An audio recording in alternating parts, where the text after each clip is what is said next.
Is type 1 diabetes a genetic disease, or do babies develop it from being fed cow's milk? And I see you recommend 10% fruits and veggies, 90% starch. Why not a higher percent of veggies? Well, you could. You know, it's just that's just kind of a ballpark range. I'll tell you why you can't recommend a diet of 100% starch. Because above ground storage organs, okay, in other words, they store the carbohydrate above ground, which would be seeds in the form of grains and legumes, are deficient in vitamin A and C. So you have to add some fruit or vegetable to get the A and C, but just a little bit, like a slice of orange or a flowerette of broccoli a day. That's it, not much. Whereas below ground storage organs, which would be your roots, your potatoes, your sweet potatoes, your bulbs, your corms, they have 100% of what you need, except for B12, which is a whole other topic. And if you eat them right out of the ground, they got lots of B12 on them too. But below ground storage organs, you could make the diet 100%. Like I've done a presentation on potatoes. I've done a 4-hour presentation on potatoes as the worldwide pillar of nutrition. I also did a 1-hour presentation to clarify the real value of potatoes. Some people consider potatoes to be the cause of diabetes. And that's just fried potatoes or oily potatoes, not real potatoes, not just whole potatoes. And so there's a discussion that I've had with Dr. Michael Greger, which you can find on the website, which clarifies the importance of potatoes, clarifies the fact that it's impossible to design a protein deficient diet based on whole foods. It also clarifies that all of your foods have adequate beta carotene in them. I'd encourage you to look up that presentation that I did. And the cause of type 1 diabetes in babies, is it drinking too much cow's milk? Yeah, it is. It's from drinking cow's milk. That's what the American Academy of Pediatrics told us in 1984. I showed you the basic research on it. If you go to Medline, you put in cow's milk or dairy products and type 1 diabetes, you'll read for weeks on the research papers. But you see, this kind of information, it doesn't get a lot of publicity. In fact, what happens is the dairy industry will take these kinds of studies and they'll get their spin doctors to spin it in a different direction so that you don't really have to give up cheese. So it can eliminate. Yeah, it's the primary cause of type 1 diabetes is cow's milk. But there are other causes of type 1 diabetes. There are viral infections, right, injury to the pancreas, but type 1 diabetes is a disease, an autoimmune disease where the body attacks itself. It's a process called molecular mimicry. Look it up. And what happens is you get foreign animal proteins in your bloodstream. The body makes animal protein, antibodies to the animal proteins because we're an animal. It cross-reacts with these foreign proteins from cows and pigs. And it attacks, instead of just attacking the cow and pig protein, it attacks your body proteins. That's how you get autoimmune disease. And again, I have to refer back to this because I know some of you want to learn more about it. As I've done a long, extensive, complete lecture on autoimmune diseases, and it's present on the McDougall channel on YouTube. You can watch that whole lecture. It's present on regular YouTube too, but the advertisements will make you weary. So we at least have fewer advertisements when we present it on our channel.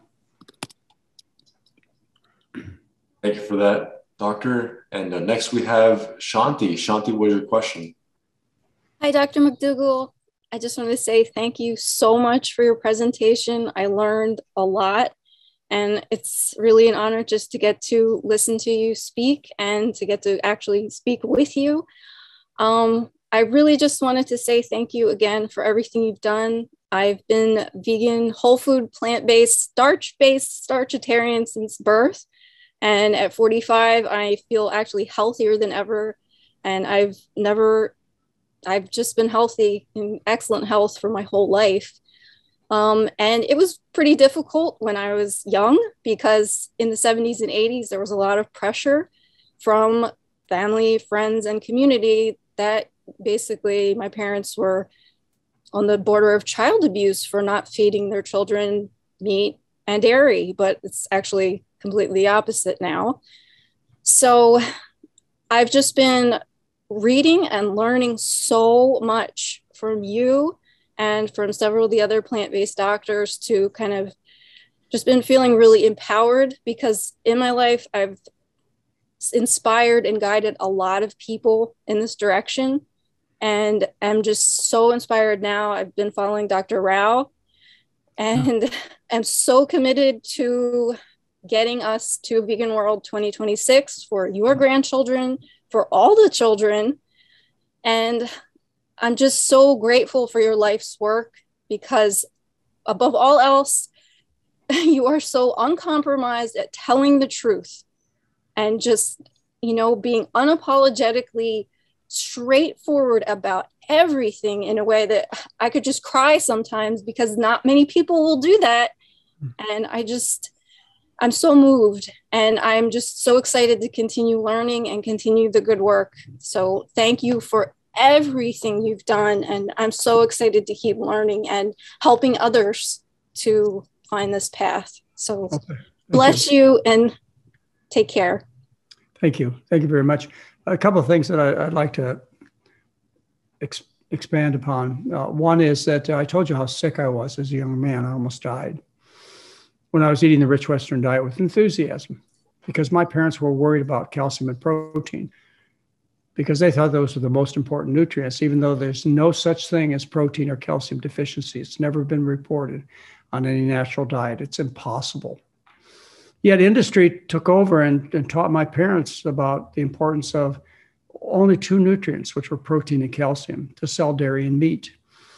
And as a result, like I say, I almost died, and that was before I was 30 years old. My next birthday, which is here in a few days, I'll be 75. And, I haven't noticed yet any deterioration, maybe physically a little bit, but not mentally. So, you can't have a long life. We're all going to die, but you might as well spend your time on Earth feeling as good, functioning as well, as looking as good as you possibly can. And that's just following the natural rules. The other thing is I want to expand a little bit upon Sailesh Rao. He's promised that we would all be vegan on planet Earth. And whether he meant all or not, probably most people will be vegan by 2026. When I first heard him say that, I just thought, nah, this is crazy. But I believe him now, and I'm one of his followers also. I believe him for a couple of reasons. One is that the planet is deteriorating at an exponential rate.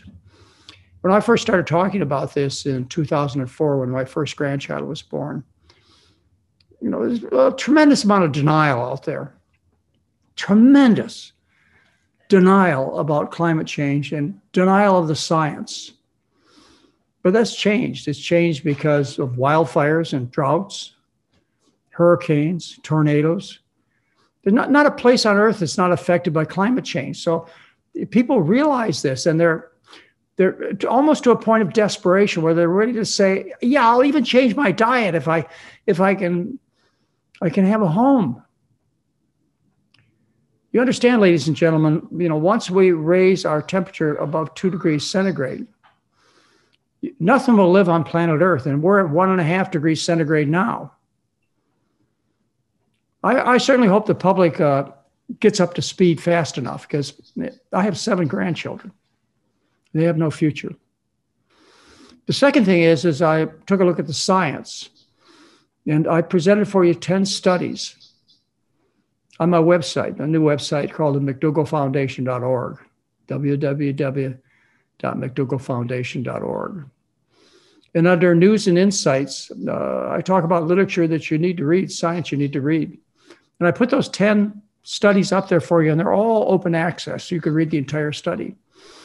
And they show that we can reduce our global warming gases, our greenhouse gases, by, well, I would say on average 80% overnight by changing our diet, which is the only thing we have left to save this planet. We've done so many terrible things in terms of fossil fuels that even if we stopped all fossil fuels today, stopped them today, we would still reach above 2 degrees centigrade, and all life on Earth would be extinguished. So we only have one card to play, and that card is to get people to stop animal agriculture, which accounts for over 50% of the greenhouse gases, is animal agriculture. We just have to make people aware of this, and I don't know. Hopefully there's a segment of the population large enough that wants to continue to have a home. You know, how are you going to do anything on a dead planet? Anything. Whether you're a teacher or a doctor or whatever you do, you can't do anything on a dead planet. Anyway, Salish Rao is a figurehead, and he's an optimist and a very intelligent man, and I'm right behind him, supporting what he does. And I believe by 2026, we're going to have the planet go vegan. Or I'm wrong. And you know what the consequences of that are going to be.